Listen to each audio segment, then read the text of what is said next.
أن لا إله إلا الله وحده لا شريك له وأشهد أن سيدنا محمدا عبده ورسوله قال الله تعالى أعوذ بالله من الشيطان الرجيم بسم الله الرحمن الرحيم والعصر إن الإنسان لفي خسر إلا الذين آمنوا وعملوا الصالحات وتواصوا بالحق وتواصوا بالصبر قال تعالى اتقوا الله حق تقاته ولا تموتن إلا وأنتم مسلمون. صدق الله العظيم. Saudaraku, saudara-saudaraku yang hadir di Masjid Al-Istiqomah yang kita cinta ini, yang saya hormati, kita selalu bersyukur kepada Allah Subhanahu wa Ta'ala yang mana kita bisa hadir menjalankan sholat Idul Adha berjamaah. Salawat beserta salam semoga Allah limpahkan kepada junjungan besar kita Muhammad sallallahu alaihi wasallam. Jamaah semakin rahimakumullah. Hari ini kita merasa bahagia. Hari ini kita bisa melaksanakan Idul Adha. Idul Adha adalah ibadah yang besar. Segala doa-doa kita diijabah oleh Allah Subhanahu wa Ta'ala. Termasuk bagi saudara kita yang melaksanakan haji, insya Allah kita doakan untuk bisa kembali ke kampungnya masing-masing. Kita hari ini bahagia dan senang, tapi di balik itu ada juga kesedihan. Kesedihan tahun-tahun yang lalu kita bisa berkumpul dengan orang tua kita, dengan anak-anak kita. Tapi hari ini mungkin orang tua kita sudah meninggal, tidak bisa bertemu kita seperti tahun-tahun yang lalu. Mungkin anak-anak kita tidak bisa untuk berkumpul karena kesibukan dan lain sebagainya. Oleh karena itu, yakin dan percaya perpisahan bukanlah berarti sebuah kata, karena di Al-Quran dikatakan فَإِذَا جَاءَ أَجَلُهُ لَا يَسْتَأْخِرُ سَاعَةً وَلَا يَسْتَقْدِمُ. Apabila sampai ajal seorang hamba Allah, tentu saja tidak bisa dimajukan dan tidak bisa dimundurkan. Ini mungkin seorang ayah tidak bisa melihat istrinya yang hadir karena sudah meninggal dunia. Seorang ibu tidak bisa melihat suaminya hadir, mungkin sudah meninggal dunia. Seorang anak tidak bisa melihat kehadiran kedua orang tuanya karena sudah meninggal dunia. Oleh karena itu, mari kita sama-sama membenahi diri kita, memperbaiki diri kita untuk selalu beribadah kepada Allah Subhanahu wa Ta'ala. Allahu Akbar, Allahu Akbar, walillahil hamd. Jemaah sholat Idul Adha yang saya hormati, peristiwa yang terjadi di dalam perjalanan seorang hamba Allah, yaitu manusia yang pertama menginjak bumi ini adalah Nabi Adam. Nabi Adam waktu itu mempunyai anak, yaitu Habil dan Qabil. Mereka akan dilaksanakan perkawinan silang karena waktu itu yang menginjak bumi ini adalah Nabi Adam. Terjadi peristiwa waktu itu, dua orang anak berkorban.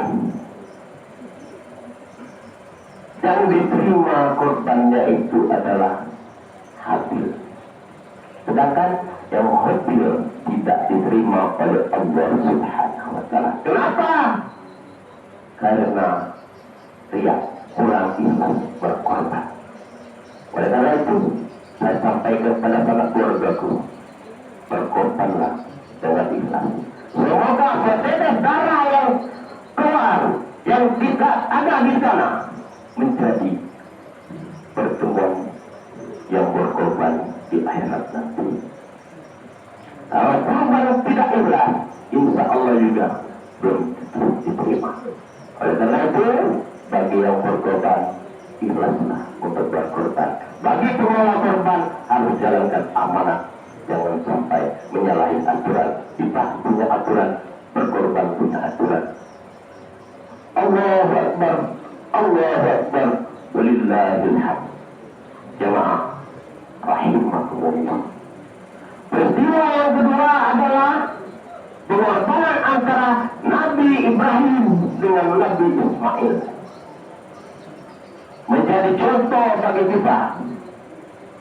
Sudah umur 80 tahun dalam sejarah, Nabi Ibrahim tidak punya anak.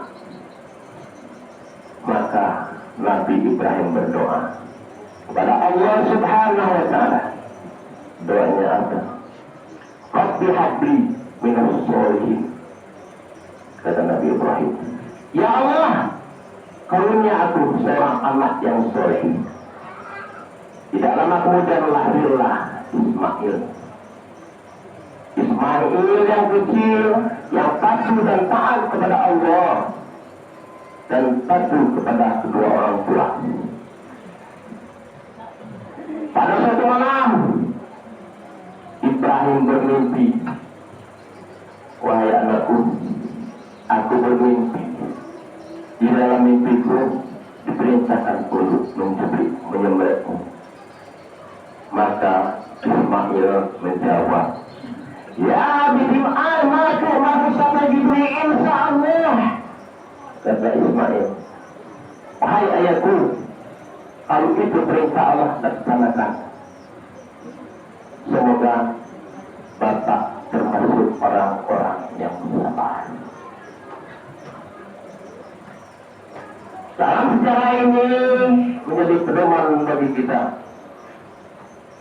Perintah Allah untuk melaksanakan sholat, kita laksanakan sholat. Perintah Allah untuk menjauhi yang dilarang, kita tinggalkan. Dan apa yang diperintahkan, kita laksanakan. Maka pada suatu hari terjadi pembelian. Ismail akan disembelih oleh seorang ayahnya, yaitu Ibrahim, anak satu-satunya kesayangan Ibrahim. Pergilah ke suatu tempat. Ibrahim memangku anaknya Ismail. Apa kata Ismail? Ayah, ikatkan lebuhnya. Tutup mata kurang. Tajam apa pisau tajam-tajam. Ikat kakiku agar aku tidak berlari dari kenyataan yang akan disembelih. Sing-singkan dengan bajumu ya Allah.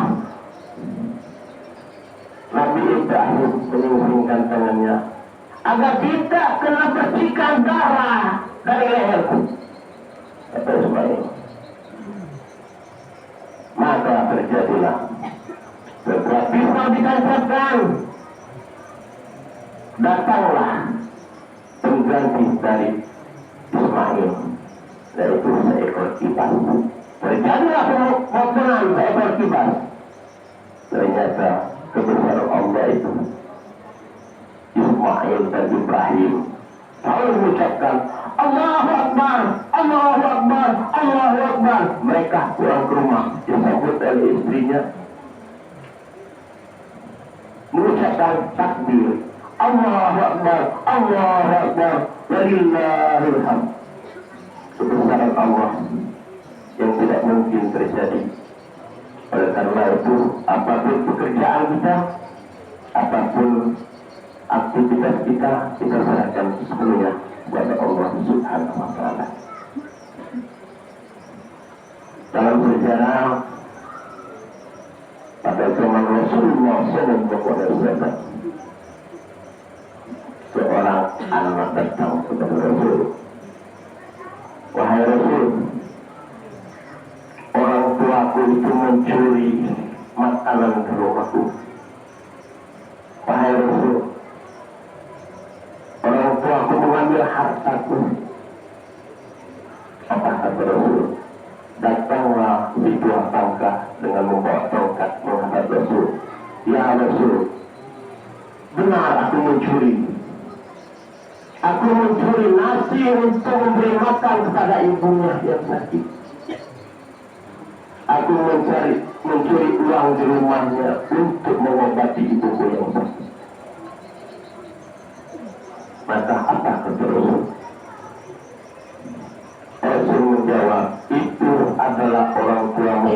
Orang tuamu yang didikmu, orang tuamu yang didikmu sampai jadi pejabat, orang tuamu yang didikmu sampai kamu hebat, orang tuamu yang mendidik kamu sampai kamu punya hak, sampai kamu kaya raya. Itu kata Rasul. Sayanglah dua orang tuamu, karena surga ada di telapak kaki ibumu. Mereka pulang bersama-sama. Akhirnya anaknya tadi minta tolong maaf kepada kedua orang tuanya untuk memberi makan kepada orang tuanya yang sakit. Kata Rasul, engkau tidak tahu berinya, maka sekarang hari ini mereka makan. Tidak tahu hujan mereka makan. Engkau masih mampu, orang tuamu masih hidup. Tetapi kalau orang tua semua sudah meninggal, belum tentu engkau masuk ke surga. Oleh karena itu, bagi kita yang orang tua masih hidup, sayangi mereka melebihi. Bagi kita yang orang tua sudah meninggal, doakan mereka. Memang kita selaku anak banyak melakukan kesalahan dan dosa, belum sempat untuk merawat orang tua. Oleh karena itu, kita mohon sama-sama kepada Allah, karena hari ini ada permohonan yang dikabulkan oleh Allah.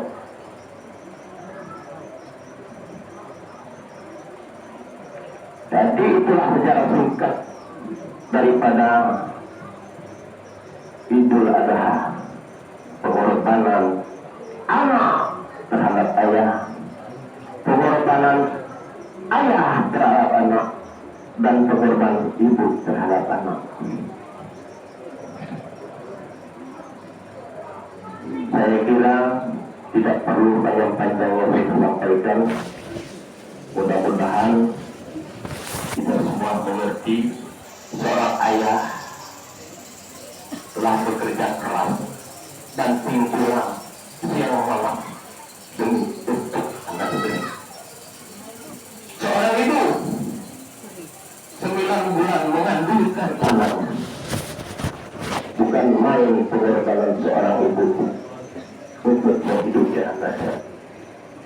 Dan seorang anak yakin dan percaya, hargai orang tua kamu. Jangan sampai kamu melalaikan ibadah. Suatu pertolongan satu-satunya adalah ibadah kepada Allah Subhanahu wa Ta'ala. Itu saja yang dapat saya sampaikan. Semoga ada manfaatnya bagi kita semua. Barakallahu li wa lakum fil Qur'anil azim wa nafa'ani wa iyyakum وبركاته ما فيه من الآيات والذكر الحكيم وتقبل مني ومنكم تلاوته إنه هو السميع العليم. أقول قولي هذا وأستغفر الله العظيم لي ولكم ولسائر المسلمين والمسلمات والمؤمنين والمؤمنات برحمتك يا أرحم الراحمين. اللهم صل وسلم على سيدنا محمد وعلى آل سيدنا محمد